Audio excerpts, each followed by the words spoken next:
Good morning everyone. I hope you all are safe at your home. In the previous lecture we had done our activity second of chapter number 9 fractions. Today we are going to start activity 3 of chapter 9 fractions. आज हम activity 3 start करेंगे. इसमें क्या करना है, हमने fractions को reduce करना है टू देयर लोएस्ट टर्म.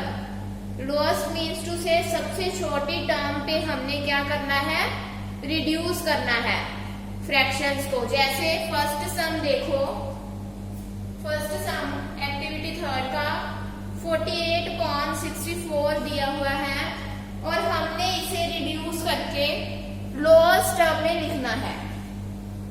इसका क्या मेथड है, सबसे पहले हम फाइंड आउट करेंगे HCF ऑफ 48 एंड 64. 48 और 64 का सबसे पहले HCF पता करेंगे. वो कैसे आएगा, first of all prime factorisation of 48 की प्राइम फैक्टराइजेशन करेंगे. प्राइम फैक्टराइजेशन आपको प्रीवियस क्लासेस में आप लोगों ने की हुई है. 48 की प्राइम फैक्टराइजेशन इस मेथड से करते हैं. सबसे पहले देखते हैं 2 के टेबल में. 48 2 के टेबल में कितने पे आता है, 24 पे. तो हमने 2 जहां पर लिख लिया और 24 यहाँ पे. देन 24 2 के टेबल में कितने पे आता है, 12 पे. तो हमने 12 यहाँ पर लिख दिया और 2 यहाँ पे. फिर 2 के टेबल में 12 कितने पे आता है, 6 पे. 6 यहाँ पर, 2 यहाँ पर. देन अगेन 6 जाता है 2 के टेबल में 3 पे. अब 3 तो 2 के टेबल में आता नहीं, तो हमने 3 का टेबल स्टार्ट कर दिया. 3 के टेबल में 3 कितने पे गया, 1 पे. जब लास्ट तक 1 आ जाता है तो इससे आगे हम इसके प्राइम फैक्टर्स नहीं बना सकते. तो इसके प्राइम फैक्टराइजेशन क्या हुई, 2 × 2 × 2 × 2 × 3. 4 × 2 मल्टीप्लाइड बाय 3. 48 की प्राइम फैक्टराइजेशन हुई 2 × 2 × 2 मल्टीप्लाइड बाय 2 × 3. ओके.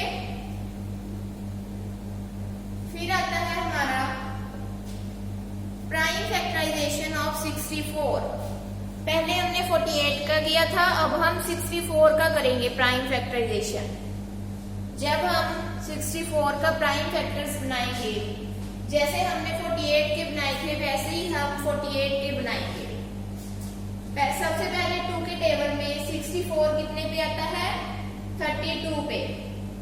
तो 2 यहाँ पर लिख दिया, 32 यहाँ पे. फिर 2 के टेबल में 32 कितने पे आता है, 16 पे. 16 यहाँ पर लिख दिया, 2 यहाँ पे लिख दिया. फिर 2 के टेबल में 16 कितने पे आता है, 8 पे. 8 जहाँ पर, 2 जहाँ पर. देन अगेन 2 के टेबल में 8 गया 4 पे. 4 जहाँ पर, 2 जहाँ पे. फिर 2 के टेबल में जाता है 4 2 पे. फिर 2 के टेबल में 2 जाता है 1 पे.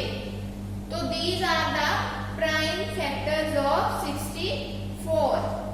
2 × 2 × 2 × 2 × 2 × 2. 6 times 2 को मल्टीप्लाई किया, फिर हमारे पास रिमाइंडर 1 आता है. So these are the prime factors of 48 and 64. अब हम लिखेंगे प्राइम फैक्टर्स. 48 के कितने बने थे, 2 × 2 × 2 × 2 × 3. फिर प्राइम फैक्टर्स 64 के बने थे 6 times 2. अब HCF कैसे निकालते हैं दोनों का, 48 और 64 दोनों का HCF कैसे निकालेंगे, जो कॉमन आता है दोनों में. देखो 2 कॉमन आ गया, फिर again 2 then again 2. 4 times 2 common आता है 48 और 64 में. तो HCF क्या हुआ, जो कॉमन आते हैं दोनों में फैक्टर्स, जब इनको मल्टीप्लाई करेंगे हमारे पास आंसर आ जाएगा 16। अब हमारा HCF आ गया 16, तो अब हम क्या करेंगे, दोनों को डिवाइड कर देंगे 16 के साथ। 48 और 64 को 16 के साथ डिवाइड कर देंगे। जब हम डिवाइड करेंगे तो हमारे पास 3/4 लोएस्ट टर्म आ जाएगी। 16 के टेबल में 48 जाता है 3 पे और 16 के टेबल में 64 जाता है 4 पे। सो 3/4 इज द लोएस्ट टर्म। सबसे छोटी टर्म आ गई है 3/4। 48/64 की लोएस्ट टर्म है 3/4। हम एक और सम करेंगे, फिर आपको और ज्यादा बेटर समझ आ जाएगा। Next sum 15/20।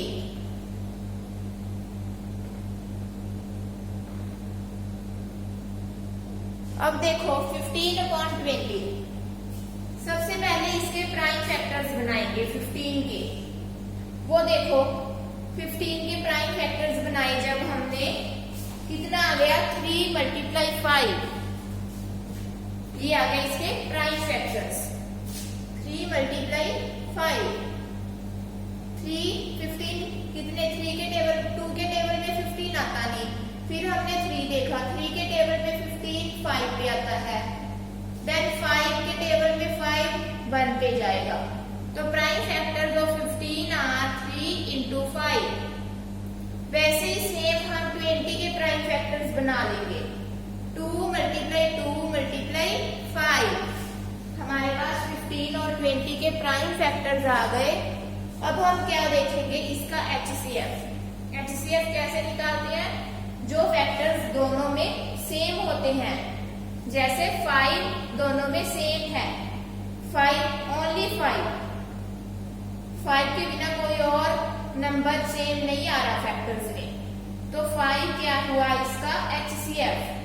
जो HCF होता है उसको हम क्या करते हैं, जो हमें टर्म दी हुई होती है उससे हम डिवाइड करते हैं। तो हम डिवाइड कर देंगे 15 और 20 को 5 से। जब 15 को 5 से डिवाइड किया आंसर आ गया 3, और 20 को 5 से डिवाइड किया आंसर आ गया 4। सो 3/4 इज द लोएस्ट टर्म। तो 15/20 की लोएस्ट टर्म क्या आ गई, 3/4। I hope you all understand these sums. Rest of the sums you will try at your home. ये सेम है पूरा पार्ट, बाकी के सम आप खुद ट्राई करोगे। अब हम नेक्स्ट एक्टिविटी की कुछ इंट्रोडक्शन पढ़ेंगे पहले, कि फ्रैक्शंस क्या होती हैं, प्रॉपर इम्प्रॉपर, लाइक और अनलाइक फ्रैक्शंस क्या होती हैं। आज हम सिर्फ उसकी इंट्रोडक्शन करेंगे। सबसे पहले है लाइक फ्रैक्शंस। लाइक फ्रैक्शंस क्या होती हैं, fractions with the same denominator are called like fractions. Like मतलब जिसका सेम डिनोमिनेटर होता है उन्हें लाइक फ्रैक्शंस कहते हैं। For example 1.6 and 5.6, this is like fraction because इसमें दोनों में सेम डिनोमिनेटर है। ऊपर वाला न्यूमिनेटर होता है और नीचे वाला डिनोमिनेटर होता है। सो दोनों में 6 सेम है। So this is like fraction 1.6 and 5.6, जिसमें सेम डिनोमिनेटर होता है। अनलाइक फ्रैक्शंस क्या होती हैं, the fractions with different denominator. अब लाइक फ्रैक्शंस तो था जिसमें सेम डिनोमिनेटर होता है, अनलाइक फ्रैक्शंस में डिफरेंट डिनोमिनेटर होता है, उसे अनलाइक फ्रैक्शंस कहते हैं। फॉर एग्जाम्पल 1.6 एंड 5.4, देखो इसमें दोनों में जो डिनोमिनेटर है वो सेम नहीं है, अलग अलग डिनोमिनेटर है, तो दिस इज अनलाइक फ्रैक्शन है, क्योंकि इसमें डिनोमिनेटर सेम नहीं है। नेक्स्ट वन,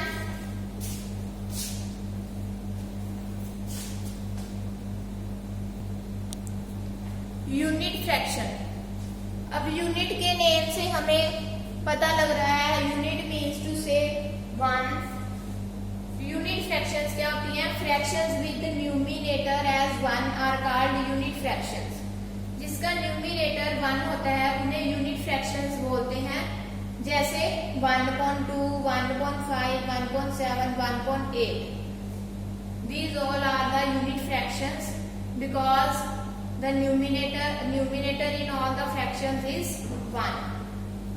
Proper fraction क्या होती है? The fraction whose numerator is less than the denominator. Fractions जिसमें numerator less than होता है denominator से, वो proper fractions होती हैं, जैसे 2/3, 7/9, 1/9। इन सब में जो न्यूमिनेटर है वो डिनोमिनेटर से छोटा है। 2 छोटा है 3 से, 7 छोटा है 9 से, 1 छोटा है 9 से again. So the proper fractions वो होती हैं जिसमें न्यूमिनेटर छोटा होता है डिनोमिनेटर से। Next is improper fraction. Improper fraction क्या होती है? जिसमें न्यूमिनेटर ग्रेटर देन होता है या फिर इक्वल टू डिनोमिनेटर होता है, वो इम्प्रॉपर फ्रैक्शंस होती हैं। But they are always greater than और इक्वल टू 1। जो फ्रैक्शंस में न्यूमिनेटर बड़ा होता है या फिर इक्वल टू होता है डिनोमिनेटर के, उस फ्रैक्शंस को इम्प्रॉपर फ्रैक्शंस कहते हैं। फॉर एग्जांपल 7.3, 9.5, इसमें डिनोमिनेटर छोटा है डिनोमिनेटर छोटा है न्यूमिनेटर से, दोनों में। So this is improper fraction. This is the introduction of fractions like, unlike, proper, improper and unit fractions. Rest of it we will do in the next lecture. I hope you all understand activity 2 and introduction of fractions.